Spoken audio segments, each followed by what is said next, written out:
세월이 참 빠릅니다. 벌써 1월이 2022년 송구영신 예배하고 2023년 신년 예배한 것 같은데 한 달이 다 지나가 버렸어요. 그죠? 정말 세월을 아껴야 한다는 것이 새삼스럽게 다가오는 1월 마지막 주입니다. 오늘 드디어 우리가 이사야에서 가장 중요한 본문 이사야 53장에 왔습니다.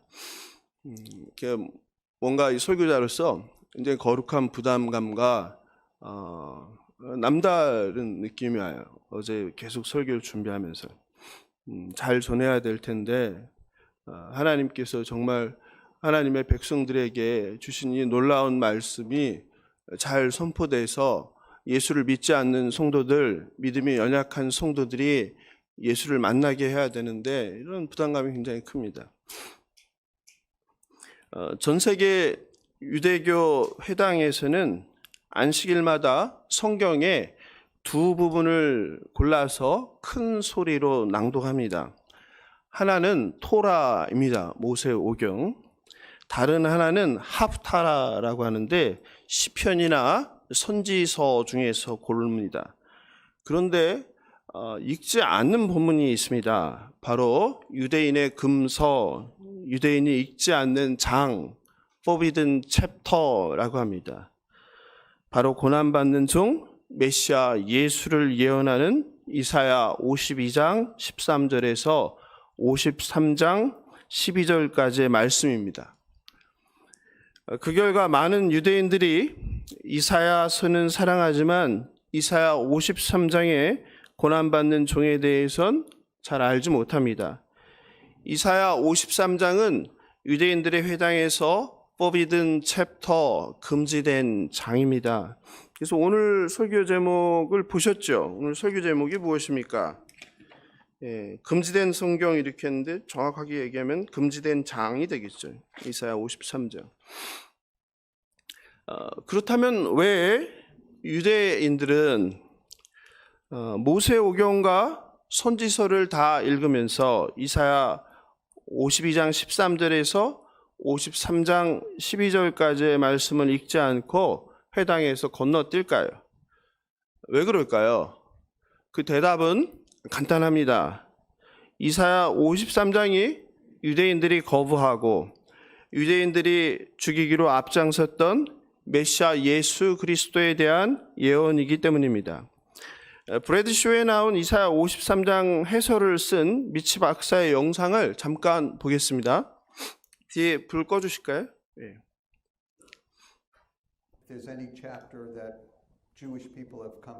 뒤에 불 좀 꺼주십시오. And I remember when I read it to my mother after I became a believer and she was not a believer. She had told me, you can read me anything in the Bible, but don't read the New Testament. I don't want to hear the New Testament. 볼륨을 좀 높여주세요. And I read her Isaiah 53. She said, I told you not to read the New Testament. I said, that was Isaiah 53. She said, I don't care what it was. It sounded like Jesus. And that's been the response of so many Jewish people, tens of thousands of Jewish people. Very important chapter. It's also an important chapter for Christians. Isaiah wrote 700 years before Jesus came, and he wrote so specifically about the death and resurrection of Jesus that I believe this little book, and of course the chapter, affirms the faith of Christians as well as makes the case for Jesus among the Jewish people. So this is a very important book. As to whether or not Jewish people do not read this chapter, that's not true. People think it's true because in the synagogue we have two sets of cyclical readings every week. We have the 52 portions of the Torah, which is read all the way through, and then we have the Haftorah. And the Haftorah is our portions of the prophets and the writings and the Psalms that the rabbis felt are thematically congruent with the Torah portions. Now, not everything can be put into the Haftorah portions, so one can argue that Jewish people, of course, have Isaiah 53 in their Bibles, in their Hebrew Bibles. They read it. But it's not part of the weekly readings in the synagogue. Now, the truth is, there is a skip from 52 to 54 in the readings. But around, somebody could say, oh, no, we didn't skip it. We just didn't mention it. Well, I think it was cut out. I do. I really do. I think it was cut out of the Haftorah readings because it was so obviously a messianic prophecy about the death of Jesus. And remember, Jewish people traditionally do not believe in a humble Messiah. They believe in an exalted Messiah who will be king and conquer instead of a humble Messiah who will be a servant and die. And so Jewish people don't want other Jewish people probably to recognize this. So maybe it's not the 네, 보셨죠? 유대인의 성경, 원래 히브리 성경은 타냐크라고 하죠. 타냐크에 53장이 없는 게 아니라 회당에서 그것을 읽지 않는다는 거죠. 그런데 읽지 않는 게 아니라 건너뛴다고 얘기하지만 그게 아니라 배제했다는 것이죠. 이유는 무엇입니까? 유대인들이 거부하는 메시아 예수에 대한 예언이기 때문이죠. 놀랍게도 이사야 선지자는 예수님께서 태어나기 700년 전 메시아를 정확하게 예언했습니다. 오늘 바로 저와 여러분이 하나님께서 이사야 선지자를 통해 예언하신 저와 여러분을 위해서 죽으시고 저와 여러분을 위해서 부활하신 그 예수님에 대한 말씀을 지금 눈으로 보고 귀로 듣고 있습니다. 아우구스티누스는 이사야서 전체를 제5복음이라고 이야기했습니다. 설교의 대가 찰스 스펄전은 이사야 53장을 다음과 같이 말합니다. 성경의 가장 핵심이다. 성경의 지성소다. 우리가 서 있는 곳은 특별히 거룩한 땅이므로 우리의 신발을 벗어야 한다. 이사야 53장은 성경의 축소판이다. 여기에 복음의 핵심이 담겨 있다. 종교개혁가 마르틴 루터는 기독교인이라면 누구나 이사야 52장 13절에서 53장 12절까지를 암송해야 한다고 말했습니다. 이사야 53장은 구약성서의 에베레스트 산이라고 할 수 있습니다. 실제로 신약성경의 저자들은 구약성경에서 가장 많이 인용한 게 시편과 이사야서입니다. 400회 이상 인용하였습니다. 이사야서는 성경의 축소판이란 말처럼 성경이 전부 몇 권입니까? 66권이죠. 이사야서가 전부 몇 장입니까? 66장이죠. 또 성경 66권 중에서 구약이 몇 권입니까? 39권이죠. 신약이 몇 권입니까? 27권이죠. 이사야서 66장을 둘로 나누면 어디까지입니까? 39장까지이죠. 뭐랑 똑같습니까? 구약 성서의 책 권수랑 같죠. 이사야서의 두 번째 파트가 전부 몇 권입니까? 27장이죠. 뭐와 똑같습니까? 신약 성경의 책과 동일하죠. 아셨어요? 아셨어요? 내용을 보면 이사야서의 전반부가 무엇에 관한 내용이었죠? 39장까지 하나님의 심판이었죠. 이사야서의 후반부는 어떤 내용이죠? 하나님의 치유와 회복이죠. 똑같죠. 성경과. 우연인지 하나님의 놀라운 섭리인지 모르지만 더 놀라운 설명을 드리겠습니다. 기대하시고 한번 들어보십시오. 실제로 이사야 40장 3절은 세례 요한의 사역으로 시작합니다. 읽어드리겠습니다. 외치는 자의 소리여 이르되 너희는 광야에서 여호와의 길을 예비하라. 사막에서 우리 하나님의 대로를 평탄하게 하라. 이게 이사야서 말씀입니다. 후반부 40장 처음에 나오는, 여러분 익숙하죠? 이 본문이 어디에 나옵니까? 신약 성경의 처음 책인 마태복음의 시작이죠. 마태복음 3장 3절입니다. 자막이 같이 읽을까요? 시작. 그는 선지자 이사야를 통하여 말씀하신 자라 일렀을 때 광야에 외치는 자의 소리가 있어 이르되 너희는 주의 길을 준비하라. 그가 오실 길을 곧게 하라 하였느니라.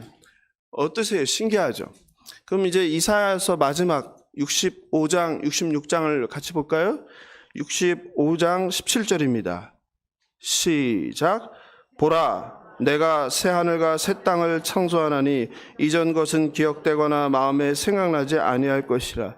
이게 이사야서 마지막 책에 나오는 이사야서 65장, 66장이 새 하늘과 새 땅에 대한 내용입니다. 성경을 한 번쯤 읽어보신 분이라면 이게 어디에 나오는지 아시죠? 어디에 나옵니까? 신약 요한계시록 마지막 책 27권째 책인 요한계시록 21장 1절입니다. 같이 읽어보겠습니다. 시작. 새 하늘과 새 땅을 보니 처음 하늘과 처음 땅이 없어졌고 바다도 다시 있지 않더라. 아멘. 성도 여러분 어떠세요? 아셨어요? 예? 아셨어요? 신기하지 않으세요? 신기하죠? 일부러 이렇게 만들기도 쉽지 않겠죠? 왜 이사야서가 성경의 축소판, 작은 성경이라고 불리는지 이해되시죠? 작은 성경 맞죠?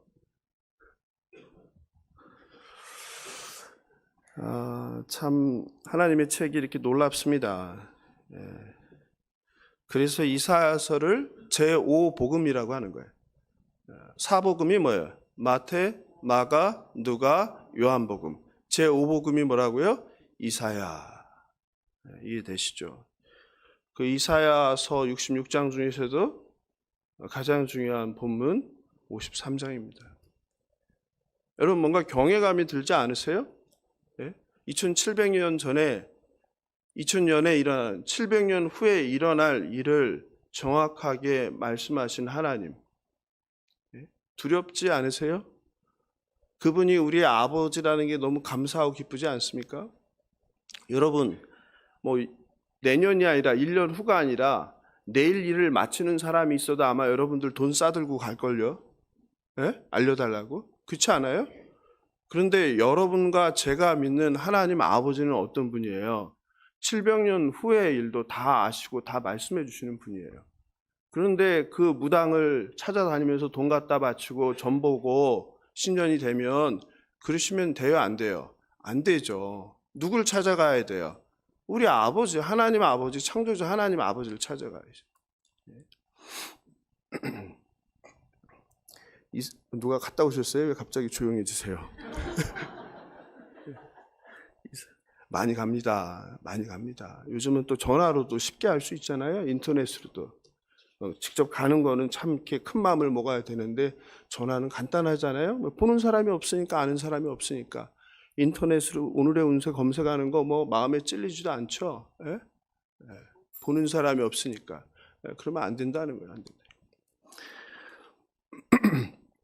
이사야 53장을 고난받는 종의 노래라고 합니다. 네 번째 종의 노래예요. 지난번에 말씀드렸지만 성경은 본래 장절의 구분이 있습니까? 없습니까? 장절의 구분이 없죠. 인쇄술이 발달하면서 성경책이 나오면서 뭐가 사람들의 필요에 따라서 장과 절이 생겼죠. 그러니까 장과 절을 나눈 것은 하나님이에요, 사람이에요? 사람이 한 거죠. 사람이 한 일이니까 장과 절이 정확해요, 정확하지 않아요? 정확하지 않을 가능성이 높죠. 오늘 이사야 53장도 좀 그런 아쉬움이 있어요. 이사야서를 53장 1절부터 나눴는데 사실은 내용상 보면 이사야서 고난받는 종의 노래는 53장 1절이 아니라 어디부터요? 52장 13절부터 나뉘어야 되겠죠. 거기서부터가 종의 노래가 되겠죠. 이사야서에는 전부 몇 개의 종의 노래가 나옵니까? 4개의 종의 노래가 나오죠. 우리가 다 살펴봤죠. 첫 번째 종의 노래는 42장 1절 9절이었죠. 42장 1절 9절에 나오는 그 종은 너무나 대단한 종이에요. 어떤 종이에요? 이 세상의 공의와 정의를 가져오는 종이에요. 그리고 감옥에 갇힌 눈먼 자들을 구해내는 종이에요. 얼마나 멋진 종입니까? 두 번째 종의 노래는 49장 1절 13절이었죠. 모든 이방에 구원을 베푸는 종이었죠. 그죠? 이방의 빛이 되는 종. 세 번째 종의 노래는 금요일 날 했죠. 못 보신 분들은 금요 기도회 보시면 됩니다. 50장 4절 11절이었죠. 그 금요기도에 참석한 분은 아시겠지만 우리가 기도할 때 학자의 혀를 달라고 그렇게 기도를 많이 하는데 똑똑한 사람일수록 저도 참 기도 많이 했어요. 늘 학자의 혀를 주셔서 제가 말을 능통하게 해달라고, 말을 논리정연하게 해달라고, 상대방을 설득시켜달라고 했는데 학자가 우리가 아는 그런 학자가 아니라고 그랬죠. 어떤 학자는 누구라는 뜻이에요? 어떤 한 분야의 전문가, 지식의 도에 도달한 사람이 아니라 그냥 배우는 사람, 제자의 뜻이라고 그랬죠. 종이 세 번째 종은 어떻게 해요? 학자의 혀, 배우는 혀를 주셔서, 그리고 하나님께서 길을 열어주셔서 말씀을 깨닫게 해주신다는 거죠. 그래서 그 깨달음으로 뭐 하는 거예요? 곤고한 자를 돕는 자, 이제 공고한 자를 돕는다. 예? 근데 공고한 자를 돕는데 칭찬을 받아요? 고난을 받아요? 고난을 당한다. 그래서 고난 당한 종이 이제 여기서부터 나오기 시작하는 거죠. 그래서 그 종이 곤고한 자를, 어려운 자를 돕다가, 뭐로? 혀로 돕다가, 말로 돕다가 무슨 일을 당합니까? 수치를 당하고 매를 맞고 침뱉음을 당하죠. 그게 금요일 날 말씀이었죠. 그리고 이제 오늘 이제 마지막 네 번째, 이것은 뭐야? 고난의 절정이죠. 고난의 절정. 이 종은 자신의 잘못 때문이 아니라 다른 사람의 죄 때문에 고난을 당하는 거예요. 그죠? 그리고 속건제물이 되시죠. 기독교는, 저와 여러분이 믿는 이 기독교는, 이 개신교는 이 53장의 종을 누구라고 합니까? 2000년 전에 태어나신 예수 그리스도가 바로 이사야 53장이 말하는 종이다, 이렇게 얘기하는 거예요. 그런데 유대인들은 종을 누구로 이해하는 거예요? 제가 말씀드렸잖아요. 성경의 메시지는 누가 중요하다? 1차 독자가 중요하다. 당대에 처음 메시지를 받은 사람이 중요하다. 그럼 당대에 처음 메시지를 받은 남유다 백성들에게 이 종은 누구예요? 예? 누구를 의미해요? 그들은 예수를 알았어요? 몰랐어요? 몰랐죠. 그러니까 거부하는 거 아니에요. 그들에게 이 종이라는 것은 바벨론으로 포로로 끌려간 이스라엘 백성을 의미하는 거예요. 이해하시겠죠? 네?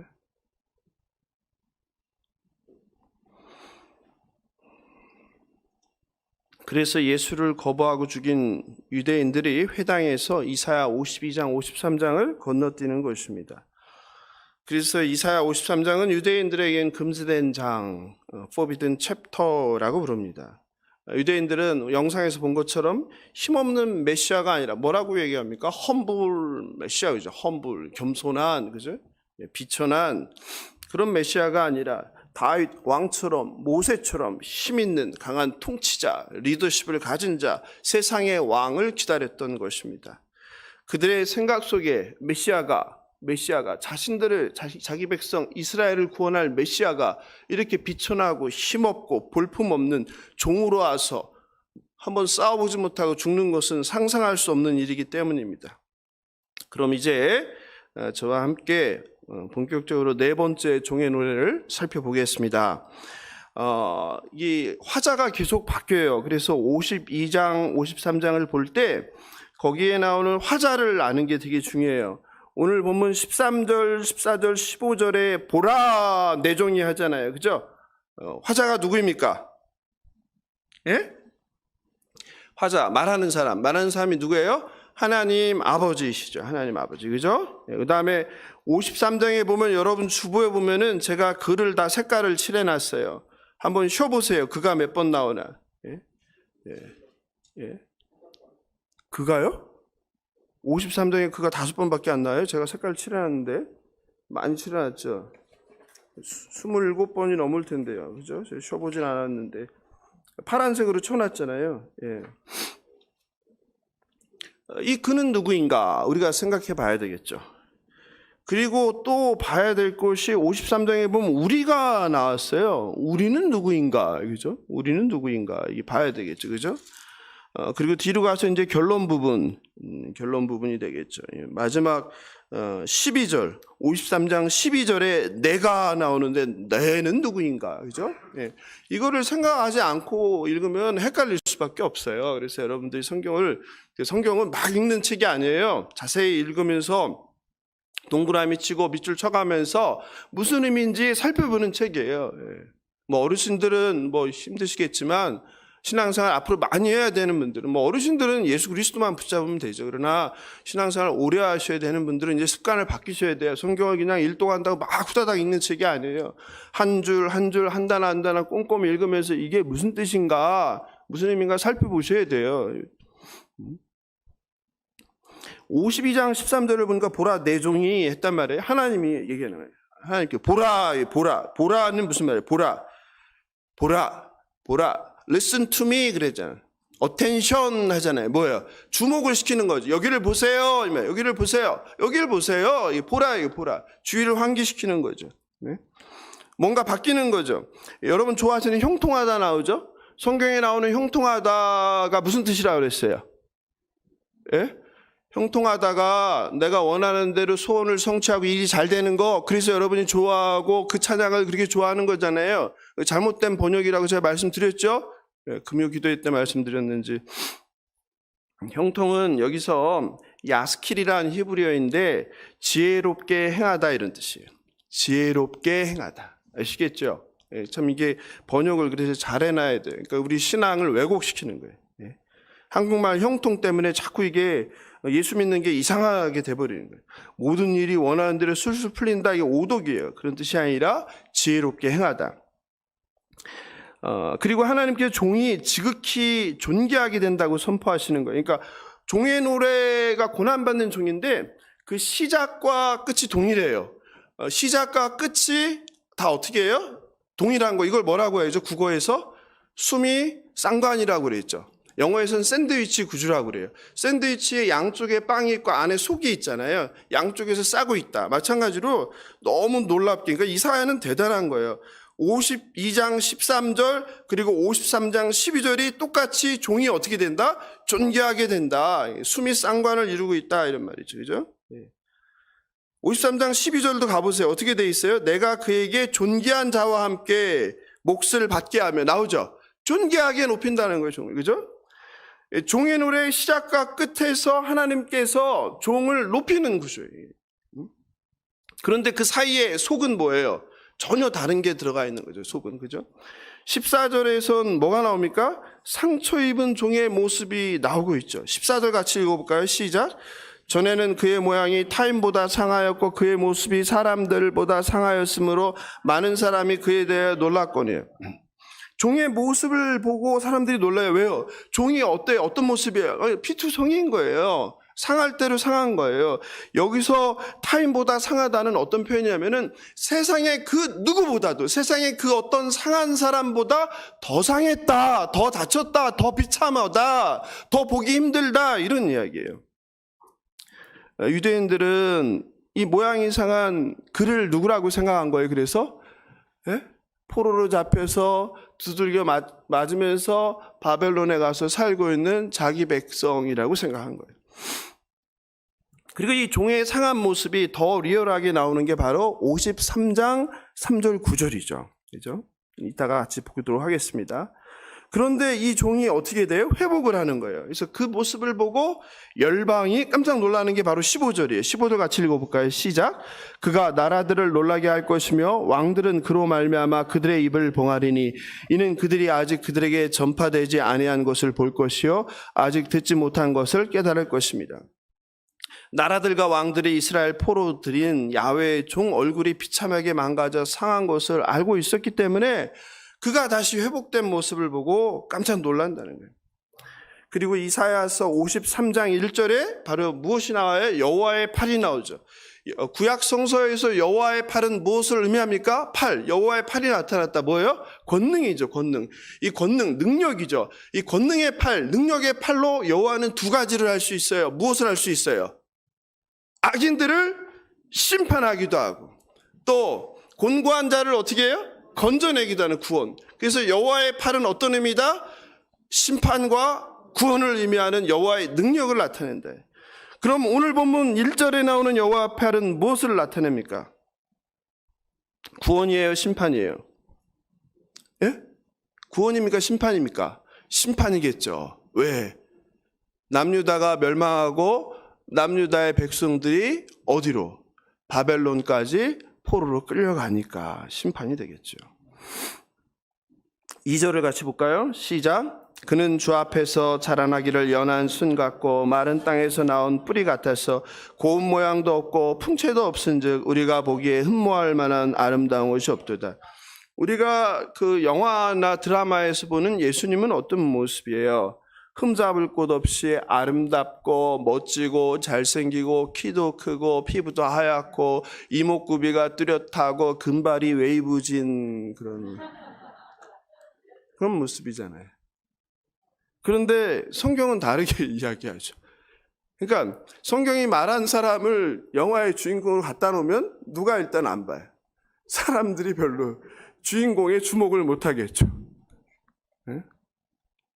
성경이 말하는 메시아는 어떤 메시아예요? 고운 모양도 없어요. 풍채도 없어요. 흠모할 만한 아름다운 것이 아예 없어요. 네? 동네 누구 생각하면 돼요? 동네 아저씨 생각하면 되겠죠. 동네 아저씨. 비율도 안 맞고, 네? 배도 나오고, 키도 작고, 네? 아저씨에 대한 또 좀 저기 발언 있는 것 같아서 바꿔야 되겠네. 하여튼, 그죠? 그럼 평범도 아닌 것 같아요. 평범 이하에. 여러분 어떻게 생각하세요? 하나님께서 이렇게 평범하지도 못한 평범 이하의 사람을 예수, 메시아로 사용하는 거에 대해서 어떻게 생각하세요? 예? 이해가 되세요? 이해가 안 되세요? 하나님의 나라를 멋지게 펼치기 위해서는 매력적인 사람이 필요해요? 매력이 없는 사람이 필요해요? 매력적인 사람이 필요하죠. 실제로 성경이 이 부분은 좀 일관성이 없어요. 하나님이 늘 이런 사람만 사용했으면 좀 괜찮은데 그렇지는 않거든요. 하나님은 누구도 사용하셨어요. 잘생긴 사람을 사용했죠. 매력적인 사람을 사용했죠. 그게 누구예요? 예? 성경에서 잘생긴 사람, 멋진 사람, 요셉이죠. 요셉.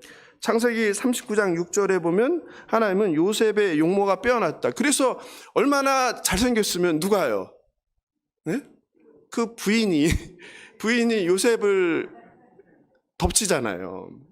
아니 지금도 그게 쉽지 않은데 그 옛날에 여인이 남자를 덮친다고 생각해 보세요.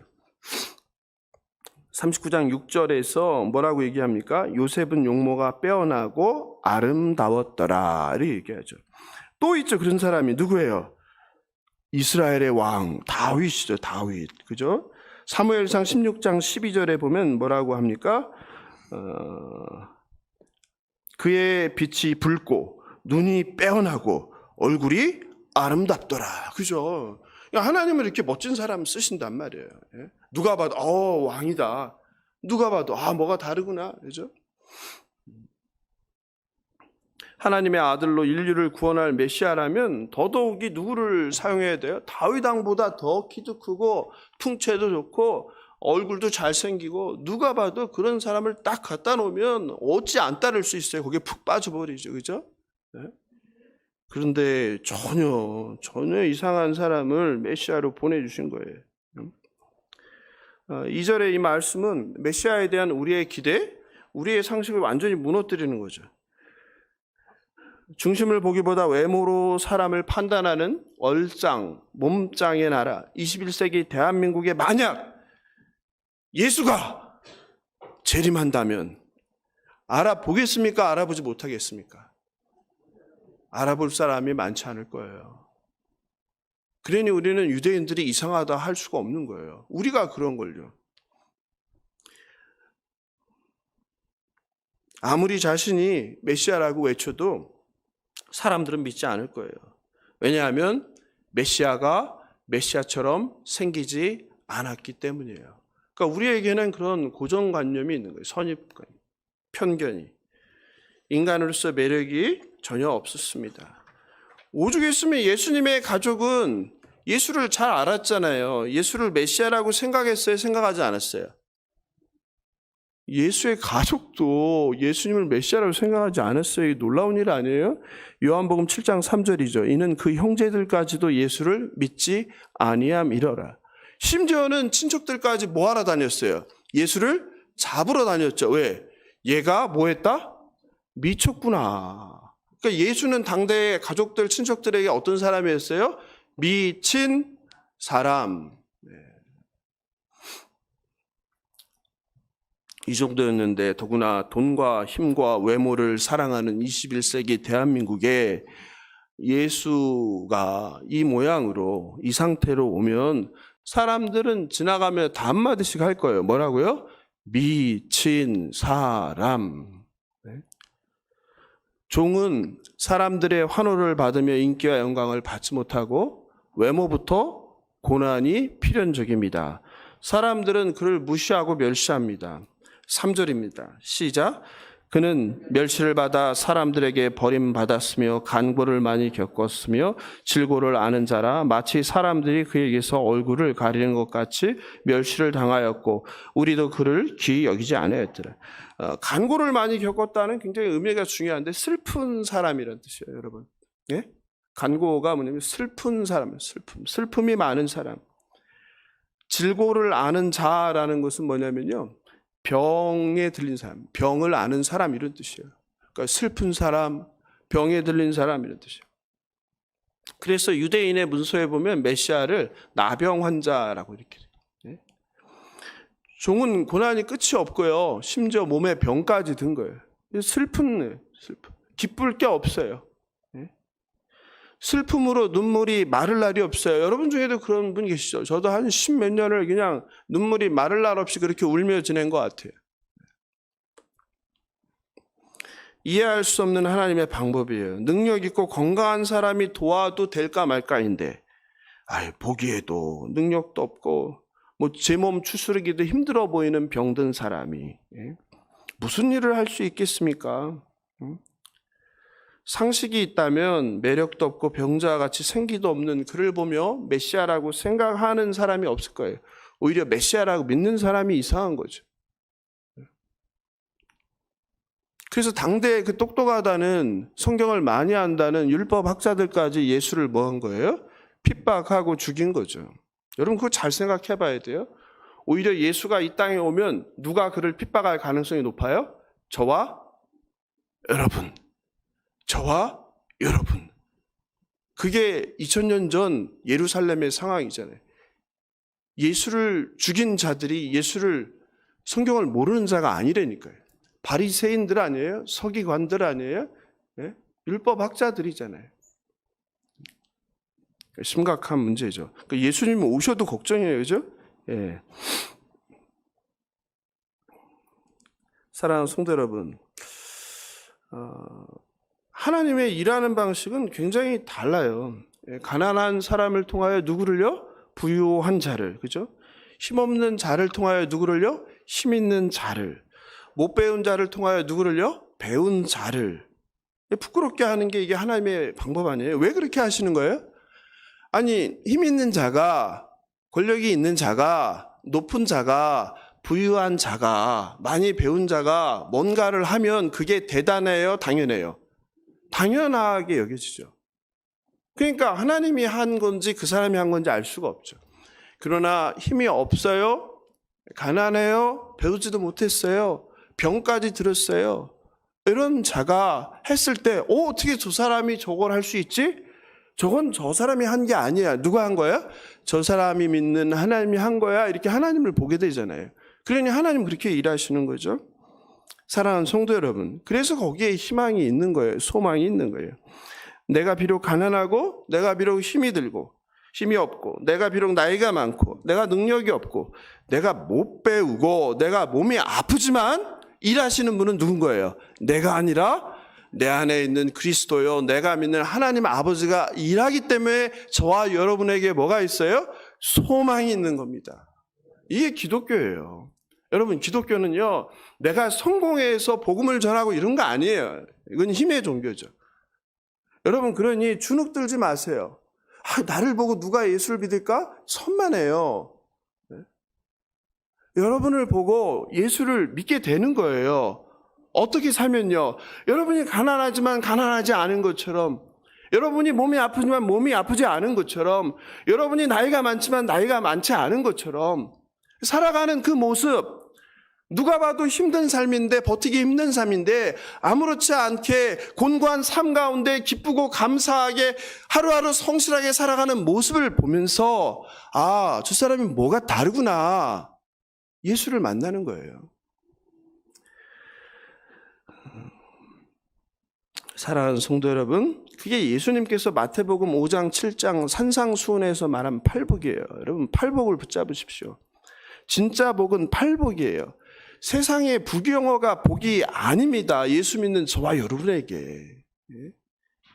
제발 그러니 그 복타령 내려놓으세요. 아직도 복복복 하시는 분들 계신데 제발 내려놓으세요. 하나님께서 말씀하시는 복은 팔복이에요. 팔복. 한번 팔복을 읽어보세요. 누가 복되다고 하나. 바라옵기는 세상 복이 아니라 하늘의 복, 팔복을 사모하고 하늘의 복을 받으시는 저와 여러분 되시길 주님의 이름으로 축원합니다. 4절의 실로는 히브리어로 아켄이란 단어인데요. 이건 부사예요. 이전과 이후를 대조합니다. 우리말로 하면 뭐 그러나 정도로 해석하면 괜찮을 것 같아요. 그럼 한번 다시 번역해 볼까요? 그러나 그는 우리의 질고를 지고 우리의 슬픔을 당하였거늘 우리는 생각하기를 그는 징벌을 받아 하나님께 맞으며 고난을 당한다 하였노라. 그의 고난은 그의 죄가 아니라 우리의 죄의 결과라는 거죠. 실제로 메시아 예수는 하나님의 아들로 죄가 없으신 분이죠. 죄인의 죄를 담당할 수 있습니까? 없습니까? 없지요. 예, 바로 그거예요. 그래서 예수가 메시아임을 예언하는 가장 대표적인 본문이 바로 5절, 6절 우리가 많이 외우는 본문이죠. 같이 한번 외워볼까요? 그가 찔림은 우리의 허물 때문이요 그가 상함은 우리의 죄악 때문이라. 그가 징계를 받음으로 우리는 평화를 누리고 그가 채찍에 맞음으로 우리는 나음을 받았도다. 우리는 다 양 같아서 그릇 행하여 각기 제 길로 갔거늘 여호와께서는 우리 모두의 죄악을 그에게 담당시키셨도다. 이 복음이죠, 복음. 메시아가 찔리고 상한 것이 다 우리의 죄 때문이라는 거예요. 종이 찔리고 상처를 당해서 우리는 어떻게 돼요? 평화를 누리는 거예요. 예수께서 고초를 당해서 우리가 평화를 누리고 예수께서 채찍에 맞음으로 칼에 찔림으로 창에 찔림으로 우리가 나음을 입게 되는 거예요. 이 복음이죠. 네. 그리고 하나님께서는 제멋대로 살며 범죄한 우리의 모든 죄를 무죄하신 아들 예수께 담당시키는데 그게 6절에 나오는 여호와께서 우리 모두의 죄악을 그에게 담당시키셨도다. 여러분 이거 붙드세요. 예수를 못 믿는 사람들이 이걸 못 믿는 거예요. 어떻게 내 죄를 남이 담당하냐 이거예요. 이게 하나님께서 하신 일이에요. 세상에 어떤 인간도 스스로 의로울 수 없는 거예요. 우리 기독교와 다른 종교들은 다 수행하는 거잖아요. 고행. 뭐 하는 거예요? 스스로 고행을 통해서 그 경제에 도달하는 걸 열반이라고 하는 거 아니에요? 근데 절대 그럴 수 없습니다. 겉보기에 흠없이 완벽해 보이는 존경할 만한 사람이 있을 수 있습니다. 우리 지난주에 영상으로 함께한 어른 김장아 보셨잖아요. 그분의 그 삶을 보면서 어떤 생각이 들어요? 너무 존경스럽죠. 너무 닮고 싶죠. 그런데 어쩔 수가 없어요? 닮을 수가 없는 사람이구나. 저는 그걸 느꼈어요. 닮고 싶은데 나로서는 닮을 수가 없는 사람이구나. 그런데요, 그분에게도 문제가 있어요. 어떤 문제가 있어요? 그렇게 자기 절제를 하면서 평생을 남을 위해서 헌신적인 삶을 살고 시대를 앞선 가치관과 세계관을 가지고 많은 일들을 벌였지만 그분은 무엇을 할 수 없어요? 자신의 마음까지 그렇게 할 수는 없는 거죠. 그렇잖아요. 욕하는 사람들 있잖아요. 그 욕을 하는 사람의 그 전화를 무수히 받으면서 무슨 생각이 들었겠어요? 네? 말은 똑같이 대응하지 못했지만 인간적인 생각을 했겠죠. 그러니 우리는 스스로 위로해줄 수 없는 존재예요. 만약에요, 저와 여러분이 하루 동안 머릿속에 마음속에 갖는 생각들을 극장의 영상에 비춘다면 어떻게 될까요? 아마 쥐구멍이라도 있으면 바로 숨어 들어가야 될 거예요. 그죠? 견딜 수가 없을 거예요. 우리의 생각과 마음이 그것도 하루 영상에 비춰진다면. 그래서 인간은 가능성이 없는 존재예요. 얼마든지 말과 행동은 그럴듯하게 할 수 있어요. 그러나 뭐까지? 마음까지도 그렇게 할 수는 없는 존재라는 거예요. 왜? 죄인이기 때문에. 그래서 누가 필요한 거예요? 죄가 없는 사람의 대속이 필요한 것이죠. 그게 바로 바리새인들이었죠. 하나님의 율법 613가지를 지키며 경건을 자랑했지만 예수님은 그들을 향하여서 뭐라고 했어요? 회칠한 무덤아 독사의 새끼들아. 예수님이 욕을 퍼부으셨죠. 그러면서 가르치신 게 뭐예요? 율법이 중요한 게 아니라 더 중요한 것이 있다. 그건 뭐다? 율법의 정신이라는 거죠. 행함보다 더 중요한 게 있다. 그것이 뭐라는 거예요? 마음이라는 거예요. 마음. 그것을 계속 얘기하시는 거죠. 사랑하는 성도 여러분, 우리의 행위, 인격 그 어떤 것으로도 우리는 구원에 이룰 수 없습니다. 자격 없는 자에게 주신 하나님의 그 구원의 은총만이 저와 여러분을 영생으로 인도한다는 것을 믿으시기 바랍니다. 오직 예수 그리스도의 십자가 대속만이 우리를 하나님 앞에 의롭다 할 수 있음을 꼭 믿으시기 바랍니다. 사도행전 8장이 유명하죠. 사도행전 8장에 보면은 천사가 나타나서 누구에게요? 빌립에게 광야로 가라고 이야기하죠. 빌립이 그래서 천사의 말을 듣고 가다가 누구를 만납니까? 에티오피아 여왕 간디게의 국고를 맡은 네시를 만나죠. 네시가 왜 광야에 있어요? 예루살렘에 뭐 하러 왔어요? 에티오피아에서 예루살렘까지 뭐 하러 왔어요? 여행 왔어요? 아니죠. 예배하러 왔다고 그러죠. 놀라운 사건이죠. 여호와의 전에 와서 예배하고 돌아가는 길에 누구를 만나게 돼요? 광야에서 빌립을 만나는데, 빌립이 보니까 네시가 수레에서 뭘 보고 있어요? 그 옛날 부자니까 가능한 거죠. 책을 보고 있는 거예요. 책을. 그 책이 무슨 책입니까? 놀라지 마세요. 이사야서입니다. 빌립은 성령의 명령에 순종하여 네시에 가서 묻습니다. 네가 읽는 것을 깨닫느냐? 네시가 뭐라고 합니까? 지도해 주시는 사람이 없으니, 알려주는 사람이 없으니, 가르쳐주는 사람이 없으니 어찌 깨닫겠느냐? 네가 알려줘라. 그리고서 빌립을 수레로 초청하죠. 그때 빌립이 본 이사야서 몇 절입니까 그게? 예, 바로 오늘 본문 53장 7절이에요. 여러분 놀랍죠? 같이 한번 읽어보겠습니다. 7절. 그가 곤욕을 당하여 괴로울 때에도 그의 입을 열지 아니하였으며 마치 도수장으로 끌려가는 어린 양과 털 깎는 자 앞에서 잠잠한 양같이 그의 입을 열지 아니하였도다. 아멘. 이 본문이에요. 이 본문. 그런데 사도행전 8장 32절 33절을 같이 다시 한번 읽어볼까요? 있나요? 자막? 예, 같이 읽어보겠습니다. 시작. 읽는 성경 구절은 이것이니 일러스되 그가 도살자에게로 가는 양과 같이 끌려갔고 털 깎는 자 앞에 있는 어린 양이 조용함과 같이 그의 입을 열지 아니하였도다. 그가 굴욕을 당했을 때 공정한 재판도 받지 못하였으니 누가 그의 세대를 말하리요? 그의 생명이 땅에서 빼앗김이로다 하였거늘. 다 나오죠. 이사야서 본문이죠. 네시가 빌립에게 물어요.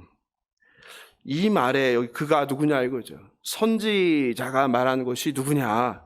이사야 선지자가 말한 그가 누구냐? 여러분 그러면 그 답이 여기 있는 거예요. 그러니까 유대인들이 그를 그래서 모르는 거예요. 신약 성경을 모르니까요. 빌립이 입을 열어 예수를 가르쳐 복음을 전하고, 그가 누구라는 거예요? 메시아 예수 그리스도라는 거죠. 네시가 그걸 듣고 깨달아서 무엇을 합니까? 물가로 가서 침례를 받죠. 신약 성경은 그가 메시아 예수라고 말합니다. 이게 이사야 53장의 복음인 이유입니다. 그리고 8절은 이사야 53장에서 가장 중요합니다. 왜냐하면 실제로 이사야 53장의 종이 이스라엘 백성이 아니라는 결정적인 증거가 여기 나오기 때문입니다. 여러분 성경 읽어보시면 아시겠지만요, 이 종은 굉장히 다양하게 해석해요. 이스라엘 백성, 선지자, 모세, 다윗, 이사야, 히스기야, 이렇게 다양하게 얘기해요. 그런데 이 8절만큼은 종을 다른 사람으로 할 수가 없는 거예요. 한번 같이 보겠습니다. 그는 곤욕과 신문을 당하고 끌려갔으나 그 세대 중에 누가 생각하기를 그가 살아있는 자들의 땅에서 끊어지면 마땅히 형벌받을 내 백성의 허물 때문이라 하였으리요. 그가 나오고 내 백성이 나온단 말이에요. 그죠? 그래서 대부분의 신학자들과 유대인은 8절에서 그를 이스라엘 백성이라고 해석을 해요. 예루살렘에서 1200km 떨어진 바벨론으로 끌려가는 이스라엘 백성들이 이제 땅에서 끊어져 후손을 기대할 수 없다는 의미로 해석하는 거예요. 집중해서 한번 본문을 좀 자세히 살펴보겠습니다. 그가 곤욕과 신문을 당하고 끊어지면 마땅히 형벌받을 내 백성의 허물 때문이라고 했는데, 그래서 내 백성은 누구입니까? 하나님이 내 백성 하는 건 누구예요? 이스라엘이죠. 이스라엘. 그죠? 그럼 만약 그를 유대인들이나 신학자들이 해석하는 그 이스라엘로 해석을 하면 이렇게 되죠. 이스라엘 백성이 땅에서 끊어짐은 이스라엘 백성의 허물 때문이라고 하는 거예요. 말이 안 되는 거죠. 왜냐하면 8절에서 고난당한 종인 그와 이스라엘 백성은 같아요, 달라요? 다르죠. 동일하지가 않은 거예요. 근데 그를 이스라엘로 하면 이스라엘 백성과 이게 겹치게 되는 거죠. 만약 같다면 이스라엘 백성은 모두 죽어서 남아있으면 돼요, 안 돼요? 안 되는 거죠. 그죠? 그러므로 8절은 이스라엘 백성들이 허물로 형벌을 받아야 마땅한데 그 누구예요? 예수 그리스도, 주님의 종인 예수 그리스도의 고통을 통해서, 고난을 통해서 이스라엘 백성들이 은혜를 입는다, 이런 뜻인 거예요. 사랑하는 성도 여러분, 그렇다면 여기서 본문에서 말하는 그는 누구입니까? 이스라엘 백성입니까? 아니면은 예수 그리스도입니까? 예수 그리스도이죠. 여러분 꼭 기억하시기 바랍니다. 그리고 이제 마지막 이제 9절인데요. 9절에 보니까 참 이상한 표현이 나와요. 한번 볼까요? 그의 무덤이 악인들과 함께 있었으며 그가 죽은 후에 부자와 함께 있었도다. 그가 뭐 하지 않았어요? 강포를 행하지 아니었고 거짓말을 하지 않았어요. 여러분, 그럼 삶을 이렇게 살았으면은 어떤 사람들과 같이 있어야 돼요? 무덤이 의인들과 있어야 되겠죠. 그죠? 그리고 누구랑? 평생 함께 했던 사람들, 누구예요? 고아, 과부와 나그네, 병든 자들, 이들과 함께 있어야 되는데 부자 있었다는 거예요. 부자는 부정적인 의미거든요, 성경에서.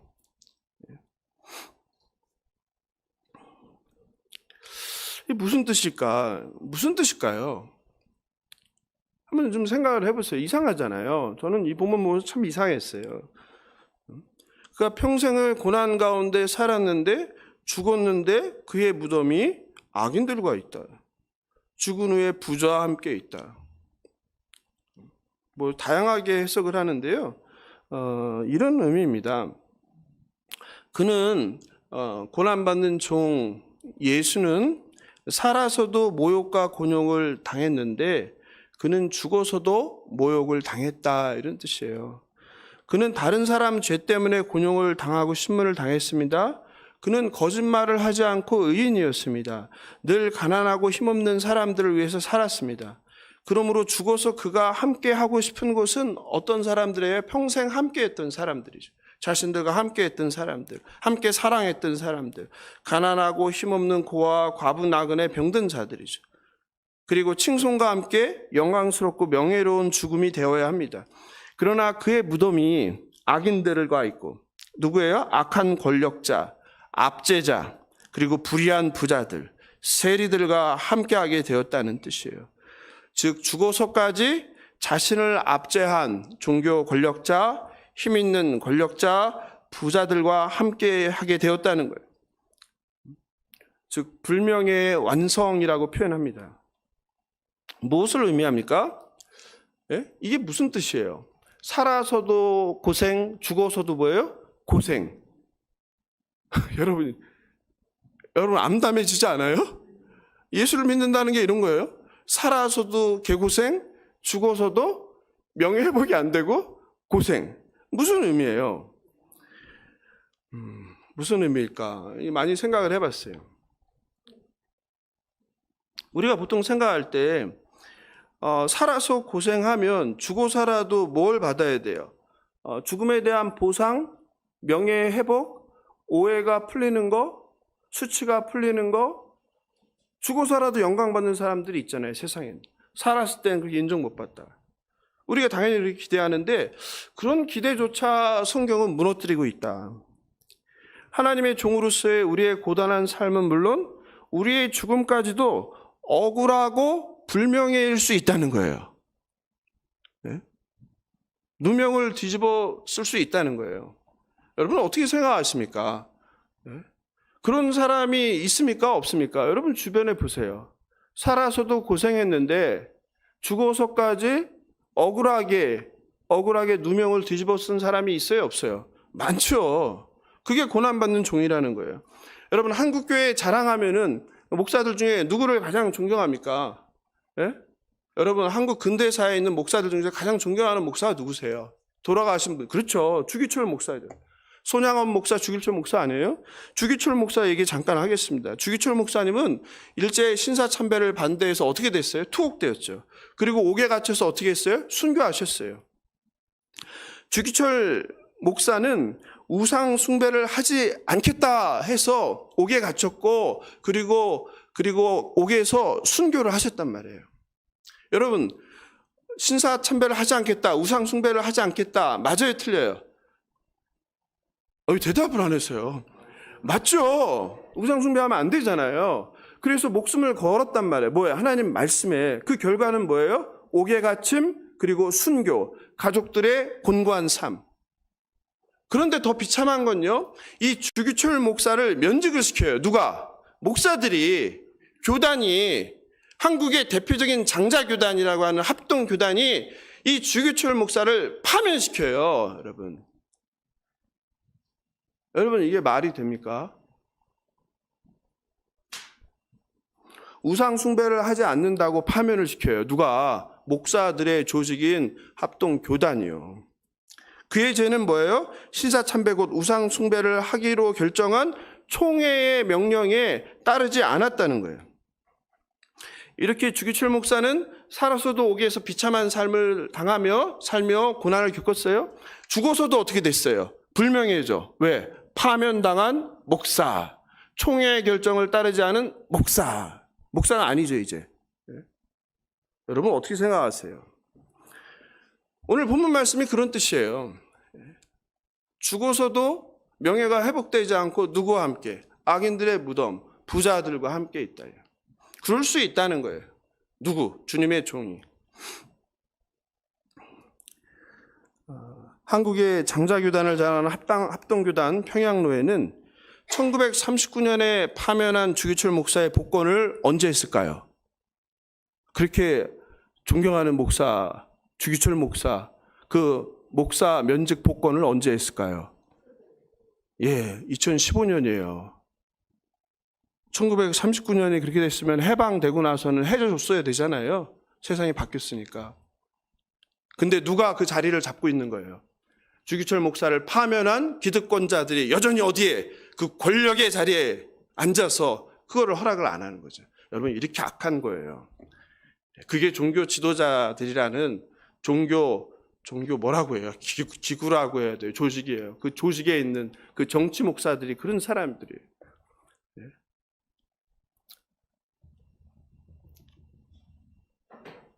이게 한국 교단의 실체입니다.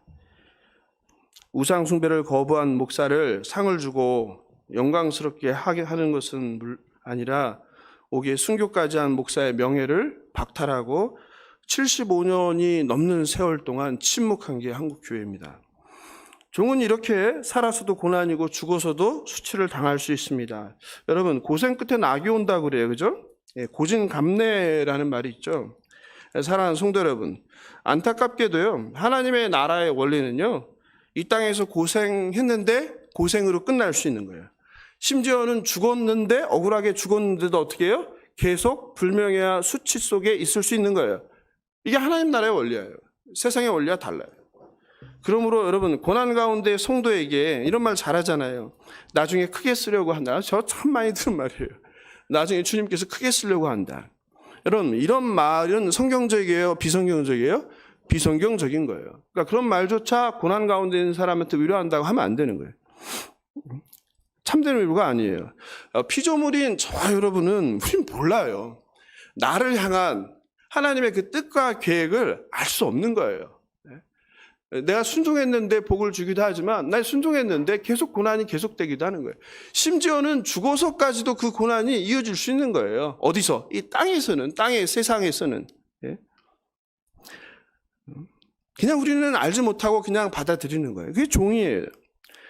사도 바울은 이걸 정확히 알았어요. 그래서 로마서 8장 18절인가요? 얘기하죠. 생각컨대 현재의 고난은 장차 우리에게 나타날 영광과 좋게 비교할 수 없도다. 여러분 신자는요 이거 바라보는 거예요. 장차 우리에게 임할 그 하늘의 영광이에요. 이 땅의 영광이 아니에요. 그래서 지금 현재의 고난을 견뎌내는 거예요. 이게 신자인 거예요. 내가 좀 고생했으니까 뭔가 하나님 나한테 주겠지? 그렇지 않은 거예요. 모르는 거예요, 우리는. 하나님 마음이죠. 사랑하는 성도 여러분, 예수님 한 분으로 족하다고 고백하시죠.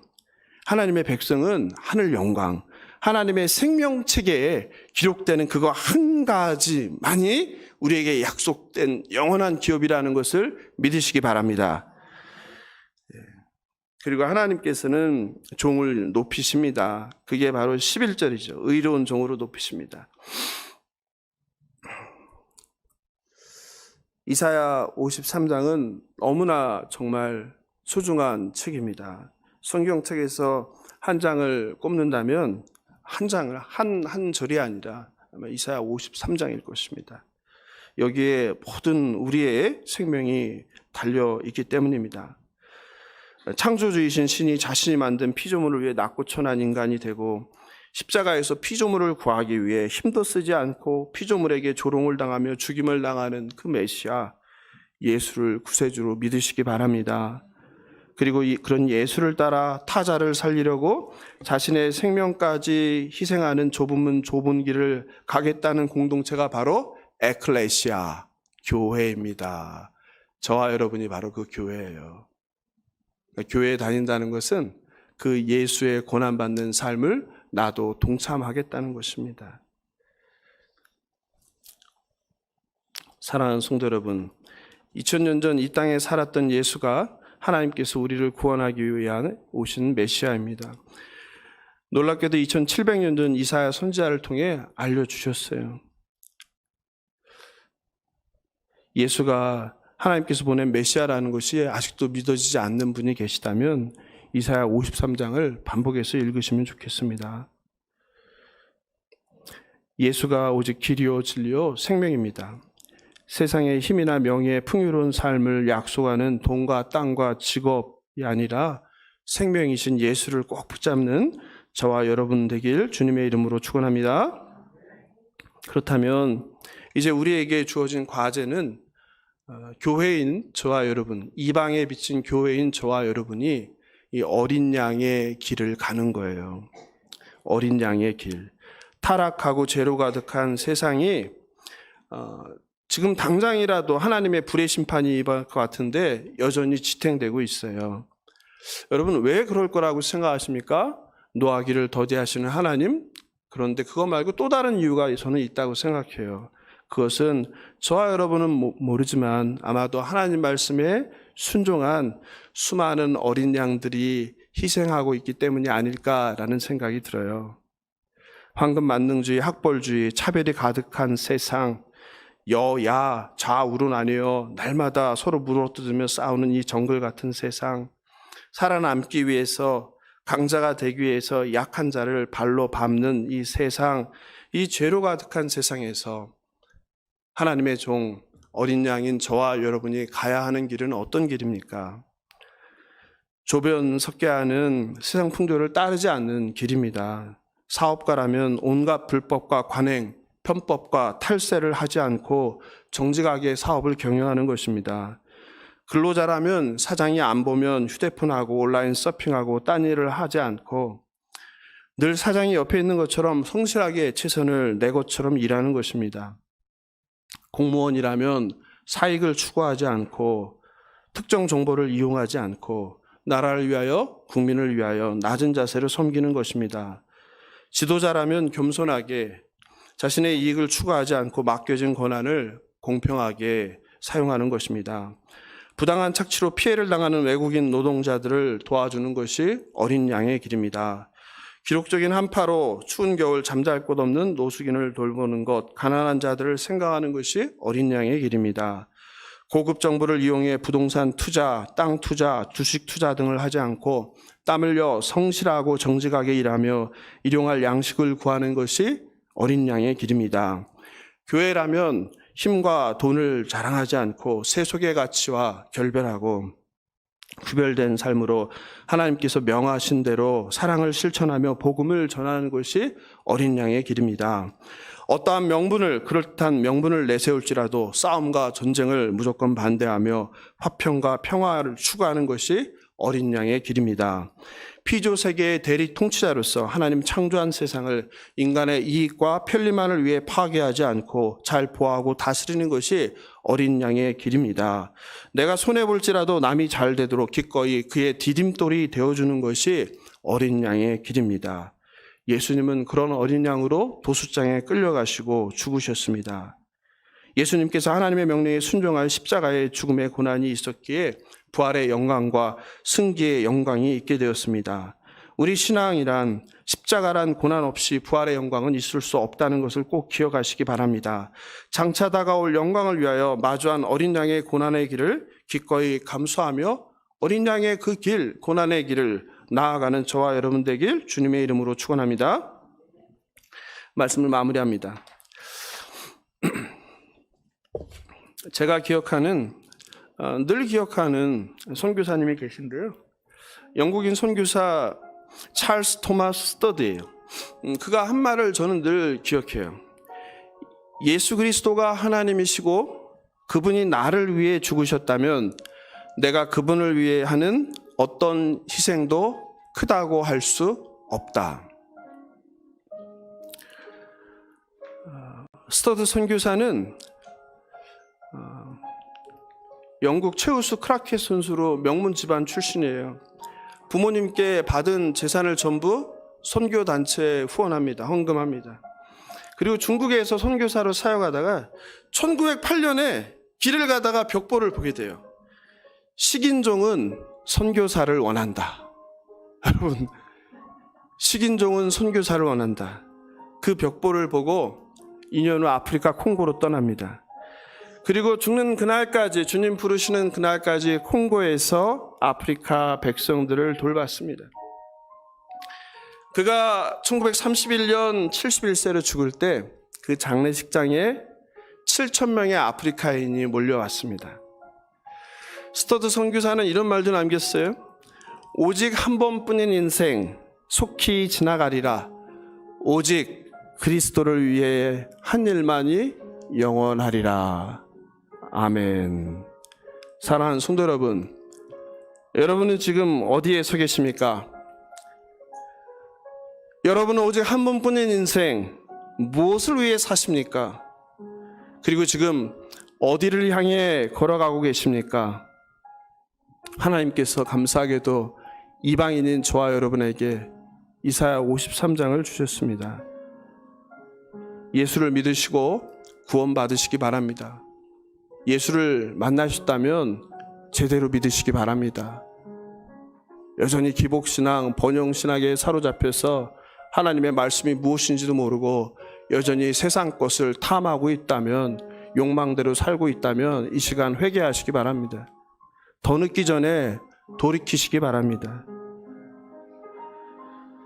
그리고 정말 예수가 구원자임을 믿으신다면 망설이지 마시고 사랑하는 가족, 친구, 친척, 이웃, 직장 동료들에게 예수를 전하십시오. 입으로 그리고 삶으로. 이 세상에 주 예수보다 더 귀한 것은 아무것도 없습니다. 나를 위한 삶은 결국 내가 죽으면 다 사라집니다. 그 많은 재산 있어도 가져가지 못합니다. 단 한 푼도. 오직 그리스도를 위한 일만이 영원합니다. 그분의 삶을 배우고 본받길 바랍니다. 그분의 등만 바라보고 그분의 발자국을 따라가시기 바랍니다. 그 길만이 저와 여러분을 영원한 나라, 빛으로, 생명으로 인도할 것입니다. 오늘 이 시간 하나님께서 저와 여러분을 그 거룩한 길, 어른 양의 길로 초대합니다. 그 거룩한 부르심에 아멘으로 결단하고 순종하는 저와 여러분 되길 주님의 이름으로 축원합니다. 오늘 말씀 생각하면서 찬송가 94장 주 예수보다 더 귀한 것은 없네 부르시겠습니다.